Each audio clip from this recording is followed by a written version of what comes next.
Alrighty, hey there guys, Adrian DeCosta here, aka JediBro95, coming at you guys with another video. And in this video, guys, I'm actually going to be doing this into two separate videos. What I'm going to be doing basically is just talking about the Seahawks season overall, what I thought about it, what I think needs, who I liked, who I didn't like, the good, bad, and the ugly, this, that, and everything. You know what I mean?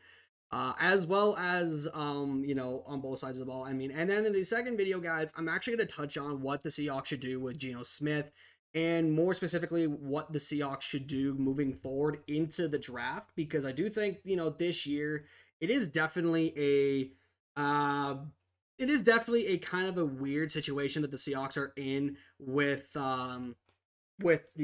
Geno and their draft picks. And so I'm going to break that up into the next video. But this video, guys, I'm going to talk about like basically what I liked, what I didn't like about the Seahawks overall on both sides of the ball, and even like in the coaching staff department. So if you guys do like this and want to see more of it, be sure to hit the like button below and subscribe if you guys are new to the channel.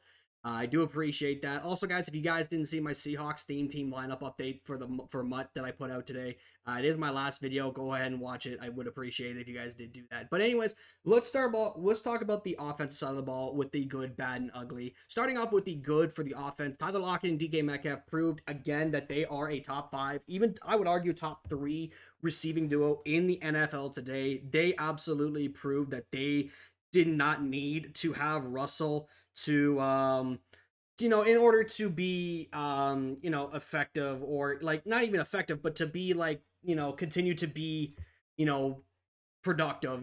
Geno Smith this year, and again, I'll touch on him more in the Seahawks team in the next video. But Geno definitely had a bit of a career renaissance, and I do personally think he should be comeback player of the year. I know there are some people that try to argue that he didn't really come back from anything, and people associate try to correlate comeback player to like players that were injured the year before and are now not injured and were productive this year. And while I agree that has been a precedence, the only thing I would disagree with is the fact that that should not be the only thing that qualifies for comeback player of the year. Because a similar situation happened with Ryan Tannehill. If you guys don't remember, in 2018, Ryan Tannehill, now I don't know if he was injured because I was looking on Pro Football Reference with this, and all it shows for his transactions is that he was deactivated. I don't know if he was hurt or whatnot, but it doesn't say that he was on injured reserve, meaning that he was out for longer than 3 games. It just shows that he was deactivated and then reactivated like at least 3 times. But in 2018, Ryan Tannehill played 11 games, was okay, but he had a below average record. Then he goes to Tennessee in 2019, takes over the starting job with the Titans, has one of the greatest passing seasons in NFL history, and ultimately wins comeback player of the year. So why can that not apply to Geno Smith now? I don't understand why people are moving the goalposts in that argument. To me, it does not make sense. But Geno was incredible this year. I absolutely think he, again, I'll touch on it more later on, but he should definitely stick around. I definitely think he has earned the contract that he is looking to get. And from what I understand, the Seahawks are going to bring him back, which good, because quite honestly, I think he is deserving to be paid. Again, like I was saying, Lockett and Metcalf, they proved they're a top 3 receiving duo in the league. Lockett had another great 1,000-yard season, his 4th consecutive one, becoming the first Seahawks and Steve Largent to accomplish said task. And then when it comes to DK Metcalf, I mean, he's a physical specimen that is unable to be guarded one-on-one, and we saw that today with the playoff game against the Niners. He had like 2 touchdowns. He had over 100 yards receiving. He was phenomenal. DK is incredibly great as a receiver, and I think he joins Randy Moss. Like, there was something crazy I saw where he has the most touchdown receptions out of a player in his first 3 years. With like Randy Moss or whatever. I can't remember. But it was actually pretty insane. And I think DK is going to continue to be a great receiver for the Seahawks moving forward. I'm glad they paid him, because quite honestly, I'm glad we're not the Tennessee Titans and just let him walk or trade him off to a team that, needs another wide receiver. But in terms of also moving on from the offense into, not offense, from the receiving duo, running backs, I was pleasantly surprised with not just K9. Now, for those that made fun of the fact that I know people were poking fun of the fact back in, what was it, in like the draft time, people were like, why are we drafting Kenneth Walker? Why are we drafting Kenneth Walker? Me personally, at the time, I didn't hate the selection. I had a feeling that the Seahawks were going to go looking for a running back because at the time it was unclear if Chris Carson was going to play again, which he didn't. And it was also probably insurance mainly for Rashad Penny going down, which he did. And Kenneth Walker proved that he is the next superstar running back in this draft, as he had a great year, led all rookie running backs in rushing attempts, yards, and touchdowns. And I think he will win Offensive Rookie of the Year based on that alone. Now, there might be people like Christian Watson who could take it, and I mean, you know what? It is what it is if Christian Watson takes it. But Kenneth Walker proved that he can be a superstar in the making.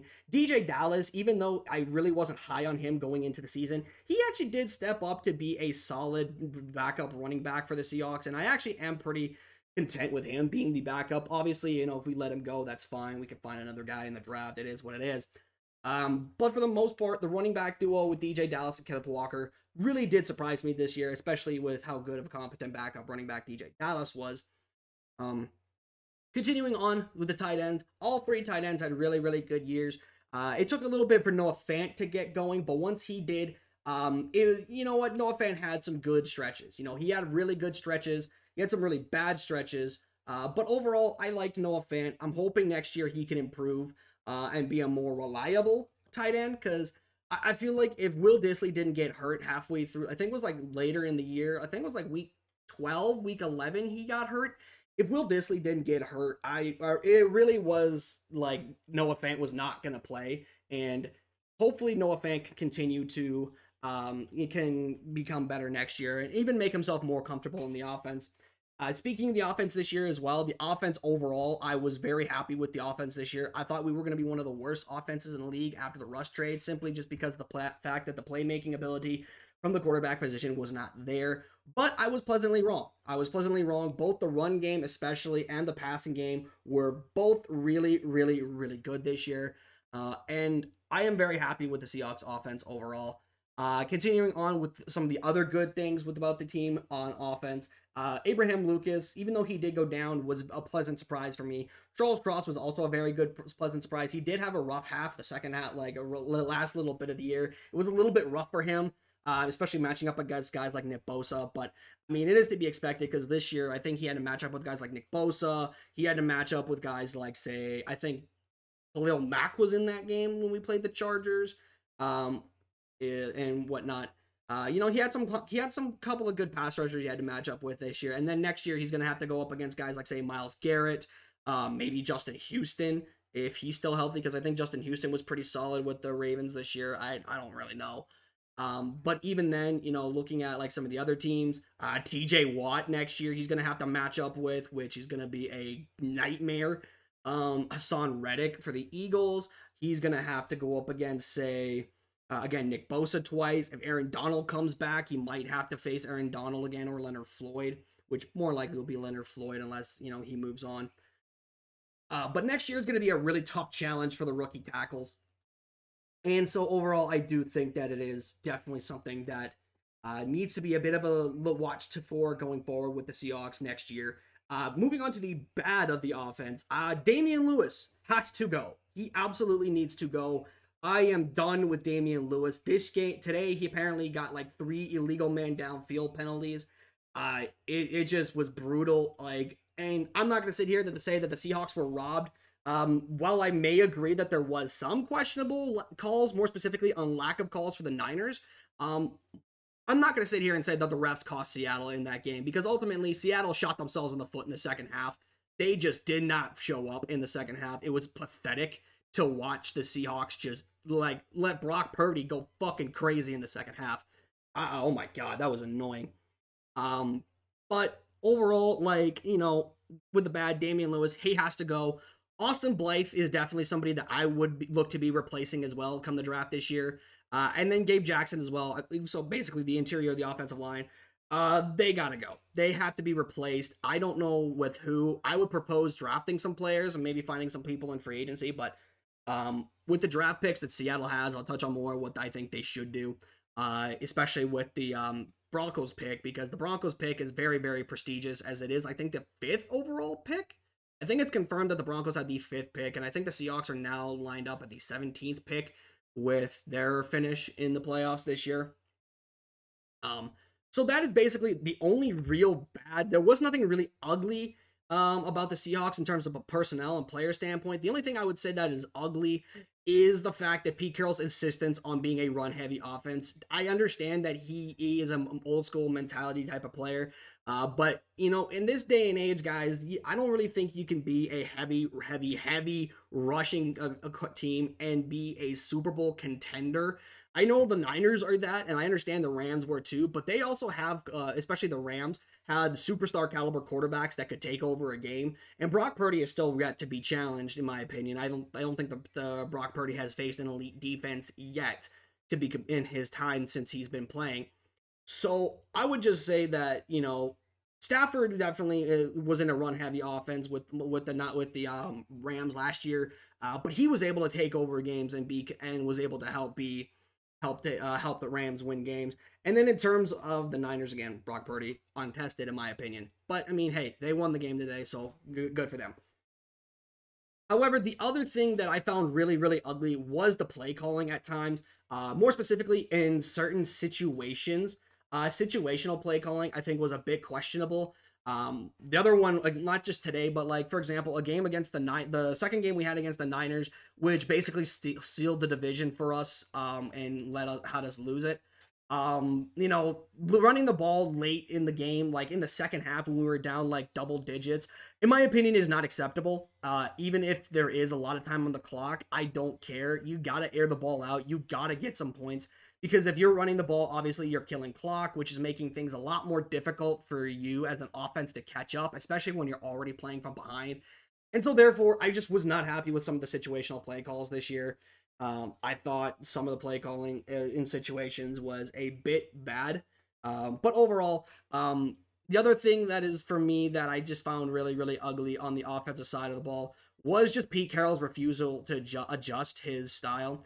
And that is leading me to just say once again that I think Pete Carroll's time with the Seahawks has come to an end. Not necessarily in the fact that he should be fired or that he should, he absolutely needs to go right now. But I think overall, actually, I think it definitely is something that he needs to go now. I think personally, in order to unlock the Seahawks offense and become better than what it is, I think personally, Pete Carroll's 90s philosophy of round the ball and play to your defense cannot happen anymore. He has to either change up radically his offensive philosophy, which he has shown that he is unable to do, or he needs to go. And it's a sad reality because I love Pete Carroll. I think, you know, he definitely deserves to be in the Seahawks Ring of Honor. He definitely deserves to be recognized as the greatest Seahawks coach to have ever existed. However, it is becoming apparent at this point that Pete Carroll is refusing to adjust his style and refusing to adjust to what defenses are throwing at him, that it is making it easier for the Seahawks offense to sputter and start to slow down.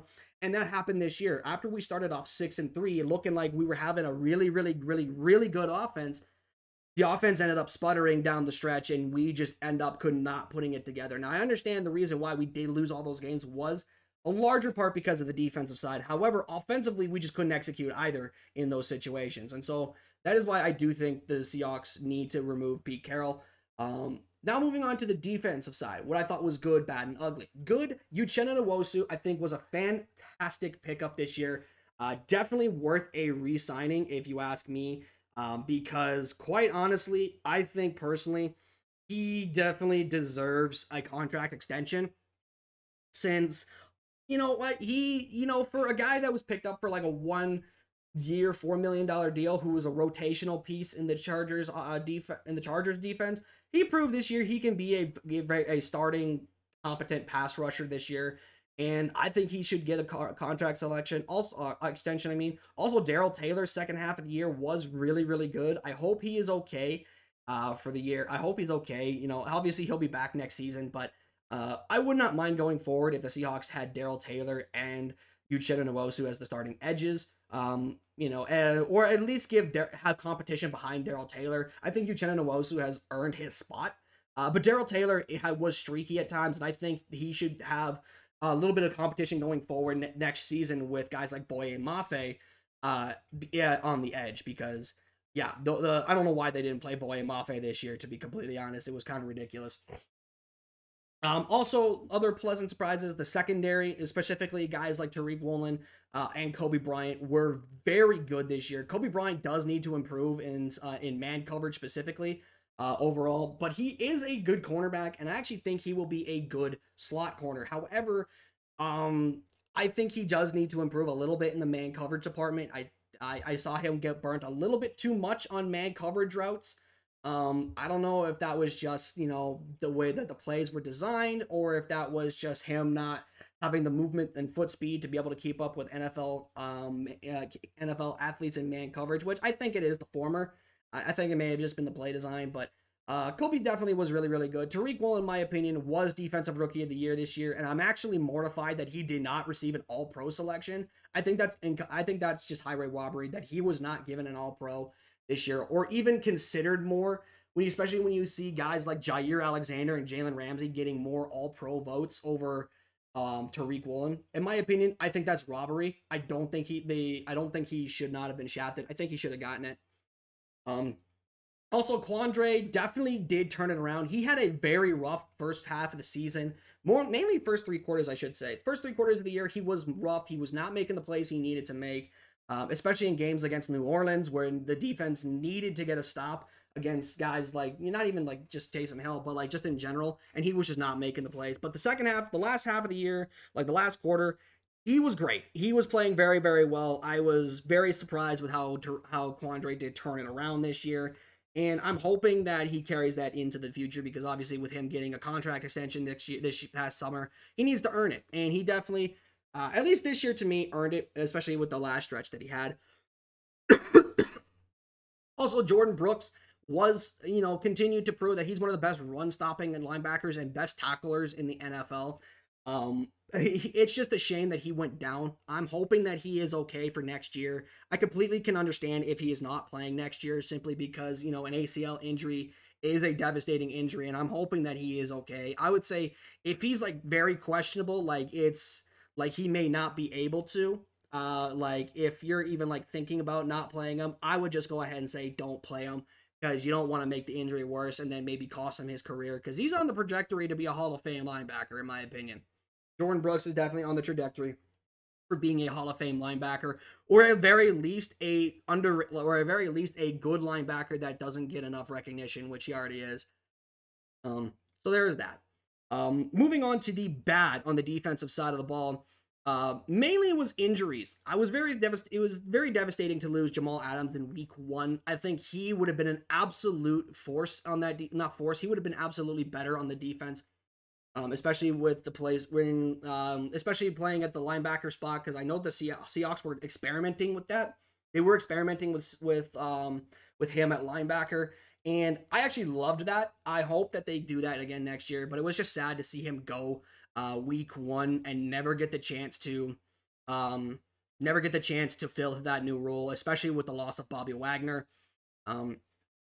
Speaking of also things that are that were bad for me, was the interior. Well, actually, let me continue on with the injuries. The loss of Al Woods for a good portion of the season definitely did hurt, especially in the run, because it was brutal to see the people being able to just run the ball at will against the Seahawks. It was just brutal to watch, to be completely honest. I was getting so annoyed to see that, in my opinion. I was getting so annoyed to see that, especially games against the Panthers, the Raiders, the Niners, even like those games. It was just brutal.